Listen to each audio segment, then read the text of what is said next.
I first heard about the house in a dusty archive buried in a stack of forgotten newspapers. They said it had been abandoned for decades, left to rot in the shadows of the old neighborhood. But the photographs told a different story. Broken walls were somehow whole again. Cracked windows gleamed like they'd been replaced yesterday, and the peeling paint in every picture seemed freshly applied. The locals whispered that it was cursed, haunted, dangerous. I laughed when I first heard the stories. Ghost stories are for children or fools. And yet, something about it called to me. Something about the way the house seemed alive in the photos. By the time I arrived, night had fallen, the moon casting thin slivers of light through skeletal branches. The house sat at the end of a cracked gravel driveway, looming over me like it had been waiting.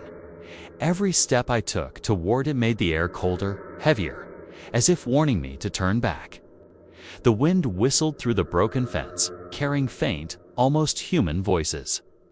I told myself it was nothing more than my imagination. The closer I got, the more perfect the house appeared. The rotting porch repaired itself before my eyes, the shattered windows suddenly pristine. It was as if the house had been reborn in the moonlight, polished and pristine, waiting for someone, anyone, to enter. I paused at the doorstep, hand hovering over the doorknob. A shiver ran down my spine, but I couldn't move. There was a rhythm to the house, a slow, patient pulse, like it was breathing. And somewhere in the back of my mind, a whisper slipped past the edge of reason. Come in. Stay forever. I didn't know it yet, but the moment I stepped inside, the house would begin to claim me. Asterisk, the door creaked as I pushed it open. A long, groaning sound that seemed far louder than it should have been. Inside, the air was warm, almost welcoming. Smelled of polished wood and something faintly sweet like old perfume left behind for decades. I stepped onto the floor, my shoes clicking against the smooth, shiny boards. I should have been afraid, and yet I couldn't stop moving forward. The house was alive, I realized almost immediately. Not in the way a living thing moves, but in the way it seemed to watch, to anticipate my every step. The walls shifted imperceptibly. The shadows flickered just beyond the edge of my vision. Pictures lined the hallway's family portraits, landscapes, even photographs of people I didn't recognize. But each time I glanced at them, something felt off. Then I saw it. A face, pressed into the wallpaper, pale and expressionless. I blinked, and it vanished. My heart thudded painfully in my chest. Calm down, I told myself. Just your imagination. I stepped further into the house and noticed the staircase. It hadn't been visible from the doorway. The steps were polished to a mirror-like shine, and I felt an almost magnetic pull upward. I climbed slowly, each step echoing unnaturally in the silent house. At the top, a long corridor stretched endlessly. Doors on either side, perfectly aligned. And then I heard a faint whisper that made my blood run cold. Stay. Stay with us. I froze.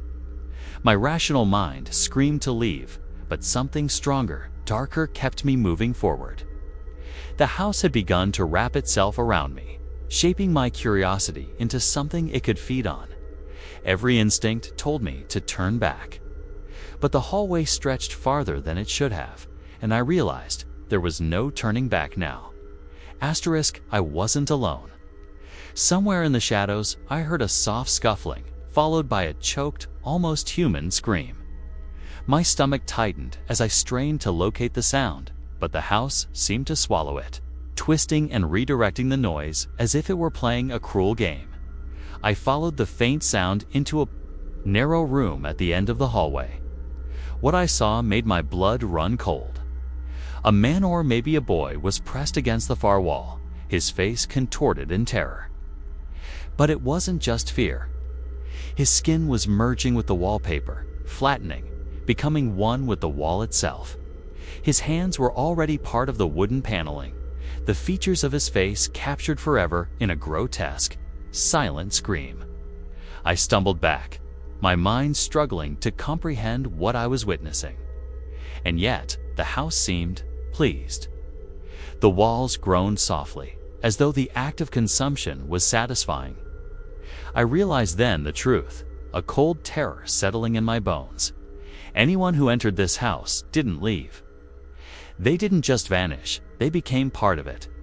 The room around me seemed to shift in response to my realization. Furniture rearranged itself subtly.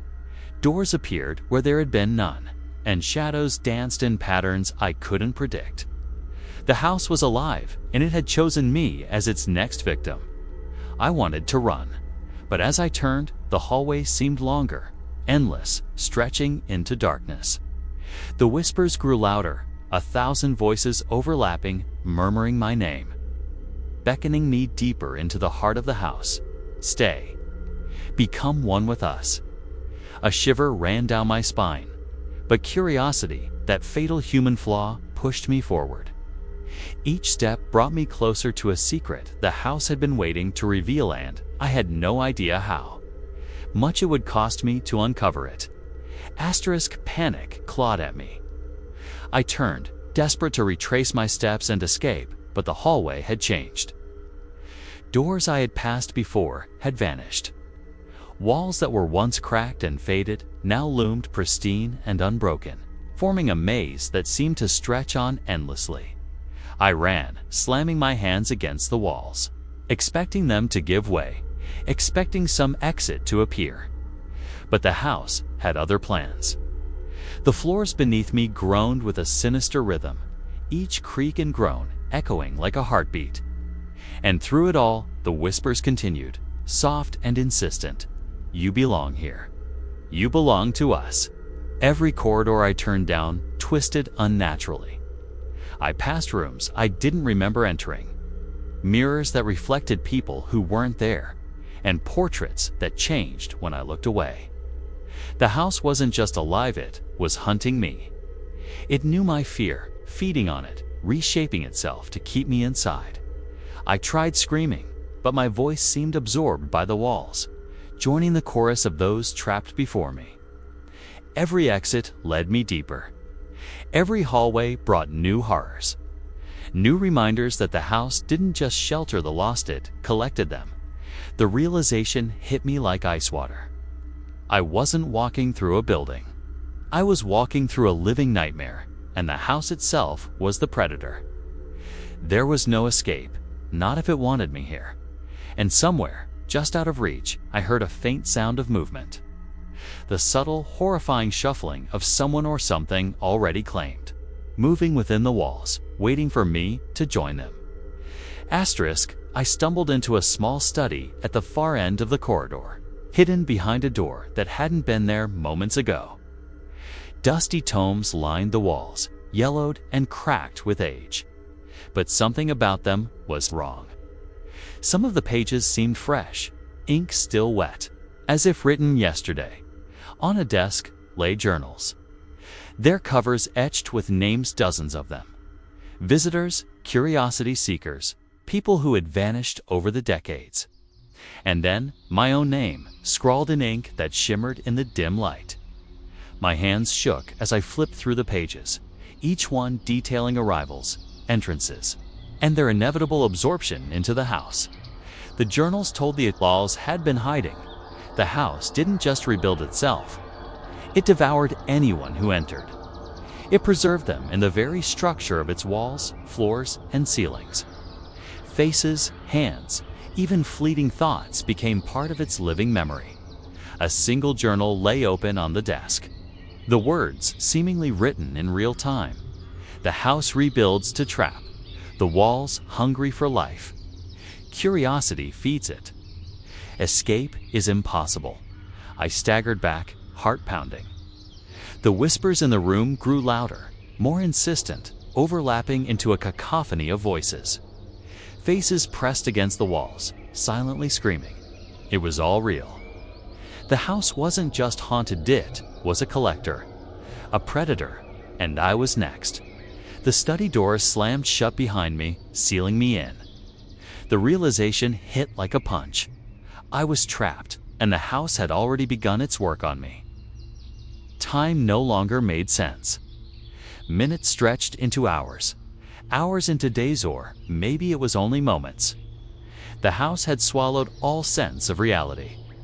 Shadows moved just beyond my vision, flickering in impossible patterns, whispering secrets that clawed at my mind. I began to see faces in everything: the walls, the floors, even the mirrors.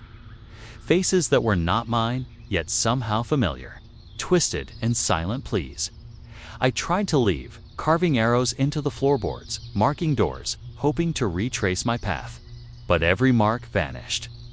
The house erased every trace of my existence, as if I had never been here at all. I touched the walls, and they seemed soft, almost pulsing beneath my fingers. Alive, hungry, my own reflection in a cracked mirror, distorted, stretching and flattening as if my body were beginning to merge with the house itself. Panic gave way to a horrifying clarity. I was becoming part of it. Every thought I had, every heartbeat, was feeding the house, adding to its endless living memory.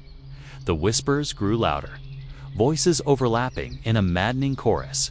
Join us. Stay. Be one with us. My rational mind screamed to fight, to escape, but even my will felt powerless.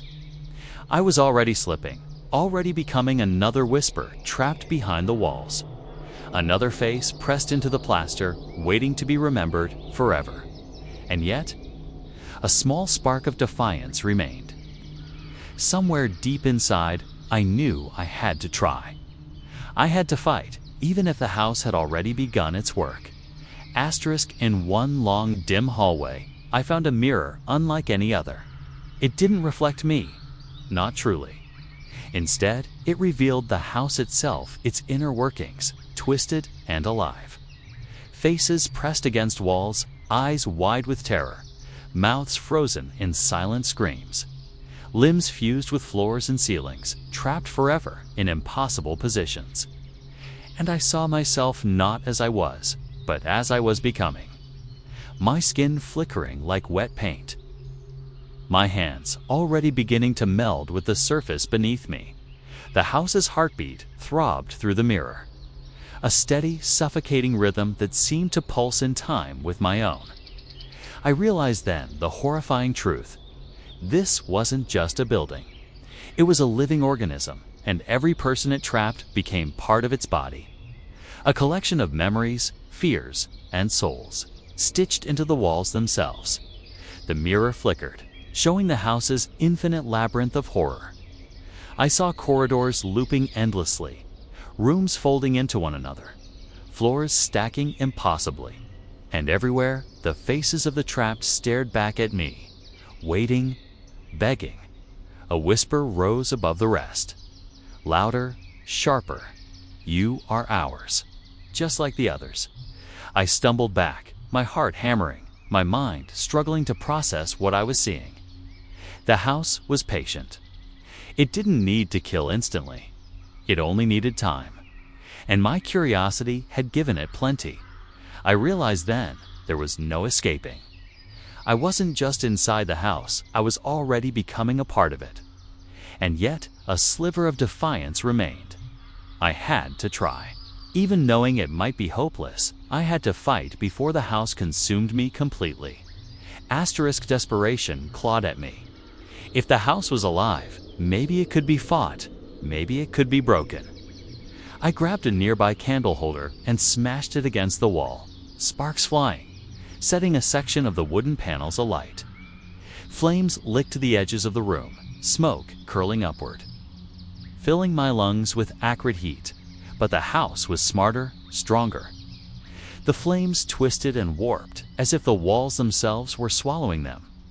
The smoke vanished, leaving the wood pristine and untouched. The fire that should have destroyed it only seemed to feed it, invigorating the house. Strengthening its pulse, the whispers exploded into 1,000 voices, a chorus of triumph and hunger. You cannot leave. You will join us. My own voice joined the cacophony, screaming in terror, pleading for release. But it was absorbed instantly.